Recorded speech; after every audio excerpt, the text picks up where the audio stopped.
রাধে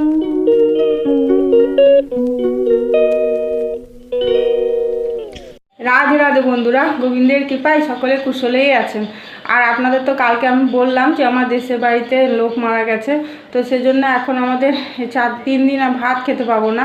কালকে খেয়েছি ভাত, আর আজ আর কাল খেতে পাবো না। সেই বৃহস্পতিবার দিন আপনার ভাত খাবো আর কি। আর 12 দিনে তো শুদ্ধ হবো, নখ ছুঁয়ে 12 দিনে শুদ্ধ হবো। 10 দিনের কাজ, কিন্তু আমরা তো যেতে পারবো না দেশের বাড়ি, সেজন্য আমাদেরকে বাসকরণ দিনে নখ ছুঁতে হবে।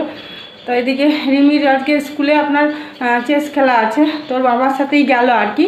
ওর বাবা স্কুলে ছেড়ে দিয়ে তারপরে ডিউটি চলে যাবে। আর আমি এই যে চা বসিয়েছি মায়ের জন্য আর আমার জন্য। মাও লিকার চাই খায় আর কি। এই যে চা হয়ে গেছে।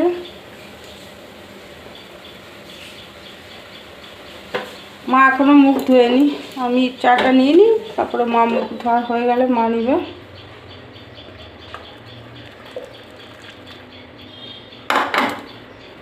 চলুন চা খেতে খেতেই গল্প করবো।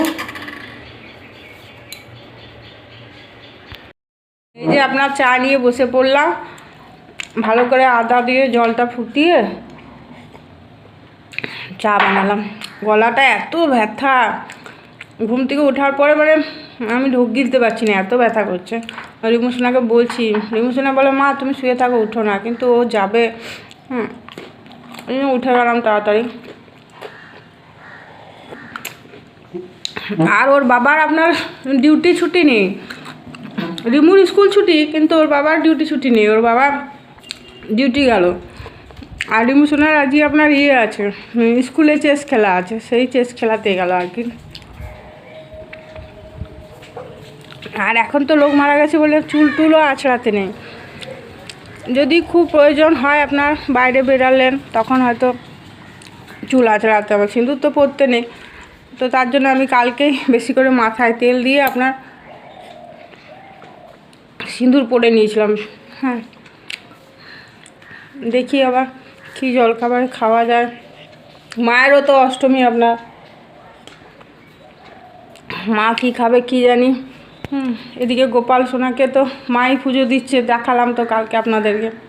আজকে বলছি একটু ফল মিষ্টি দিয়ে পুজো দাও।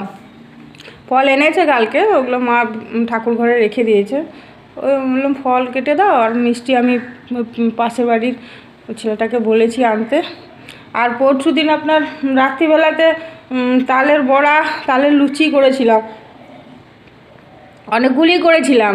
পাশের বাড়িতে দেবো বলেও করেছিলাম, কিন্তু লোক মারা গেল বলে আর তো দিতে পারলাম না। ঠিক আছে, পরে কথা বলবো আবার। হ্যাঁ, এই দেখুন, তাও খেয়ে এগুলো এখনও আছে। পরশু থেকে খাচ্ছি, ধরুন লুচি আর একটি আছে, লুচি আর নেই, বড়া এগুলো এতগুলি আছে। এই যে ওর বাবাকে দিয়েছিলাম সকালে চা দিয়ে খাওয়ার জন্য। এই যে কটা খেয়েছে, আর এই যে এগুলো খায়নি। এগুলো খাওয়া যাবে, এগুলো ময়দা আর সুজি আর নারকেল দিয়ে বানিয়েছি আপনার, এগুলো খাওয়া যাবে। দেখি মা যদি খায় তো খাবে, আমিও খাবো।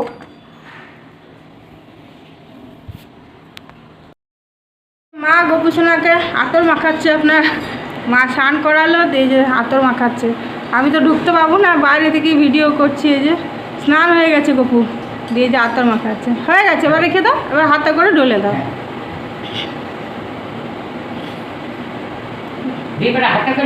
হ্যাঁ, দিয়ে জামাটা পরিয়ে দিবি। হ্যাঁ, আজকে একটু চন্দন মাখিয়েছিলে? চন্দন গপুকে চন্দন মাখাও নিলে স্নান করানোর আগে? না, ও আমারও না, আজকে একটু মাখা। মা পুজো দিচ্ছে, আমি তো ভেতরে ঢুকতে পারবো না, আপনার এখান থেকেই দেখাচ্ছি আপনাদের।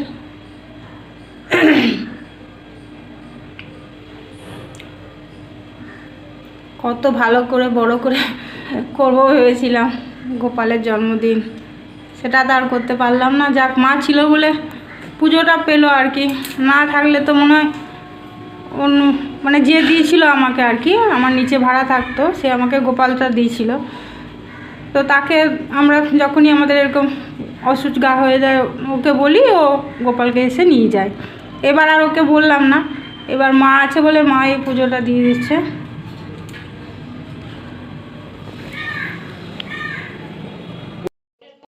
একটু প্রদীপটাও জ্বালিয়ে দাও, দিয়ে শঙ্খটা বাজিয়ে চলে আসো। এখন আপনার খাওয়ার ভিডিও শেয়ার করতে পারবো না, কারণ এখন আমাদের অচ্ছুত গাছ চলছে, বুঝতেই পারছেন। তো এখন খাওয়ার ভিডিও শেয়ার করা উচিতও না আর কি। তো আমাদের ওষুধ গাছ চলে গেলে আমি আবার রান্নার ভিডিও, খাওয়ার ভিডিও সব আপনাদের সাথে শেয়ার করব। তো এই কদিন আপনাদের সাথে আমি আর আমার মা গল্প আর কি শেয়ার করব আপনাদের সাথে, কেমন?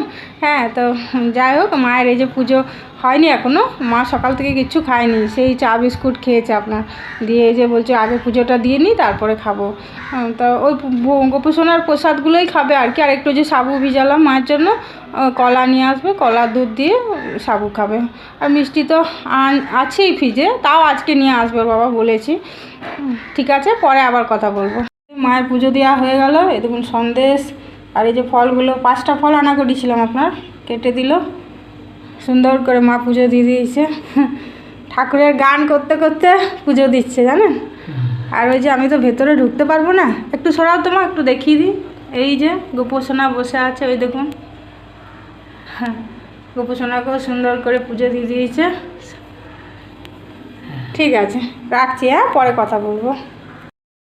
ভিজিয়েছি, আর এই যে গোপোষণার প্রসাদ আর ছানাও একটু করলাম আজকে। এখন এইগুলোই খাবো, মা আর আমি এগুলোই খাবো এখন। কত সুন্দর করে আপনার গোপুসোনার জন্মদিন করব ভেবেছিলাম জানেন, কত কি প্ল্যান করছিলাম, এই করব ওই করব। রিয়াকেও বলেছিলাম, যে রিয়া বললো ঠিক আছে মা, তুমি করো, তোমার যেমন মনে হচ্ছে সেরকমভাবেই করবে, কিন্তু হ্যাঁ কিছুই করতে পারলাম না। তো যাই হোক, মা পুজোটা দিয়েছে, খুব সুন্দর করে পুজো দিয়েছে, আমরা সবাই প্রসাদ খেলাম।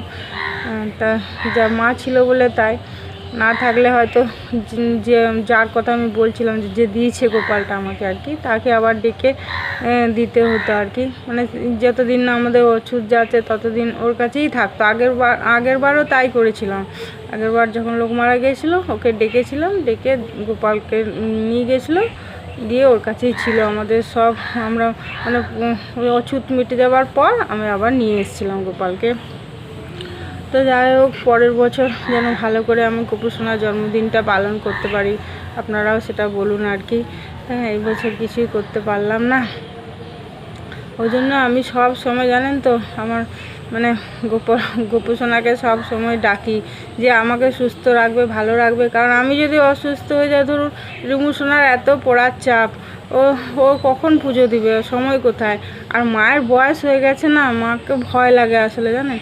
এই ধূপকাঠি জ্বালাতে যে পুড়ে যায়, তারপর আপনার ধূপকাঠিগুলো দিতে চোখে দেখতে পায় না ঠিক মতো, ধূপকাঠিগুলো লাগাতে পারে না। হ্যাঁ, গোপালের জামা তো আজকে পরাতেই পারে না, গোপালের হাত বার করে রেখে দিয়েছে আর কি, মানে বের করে রেখে দিয়ে জামা পরিয়ে দিয়েছে। তো যাই হোক, কী করবো, ঠাকুরও তো দেখতে পাচ্ছে, বয়স হয়ে গেছে তো আসলে, তো আর কি করা যাবে বলুন। তো ব্লগটা আমি এখানেই শেষ করছি। হ্যাঁ, কেমন লাগলো অবশ্যই কমেন্ট করে জানাবেন। ভালো থাকবেন, সুস্থ থাকবেন, আর যদি ভালো লাগে একটা লাইক করে দেবেন। হরে কৃষ্ণ।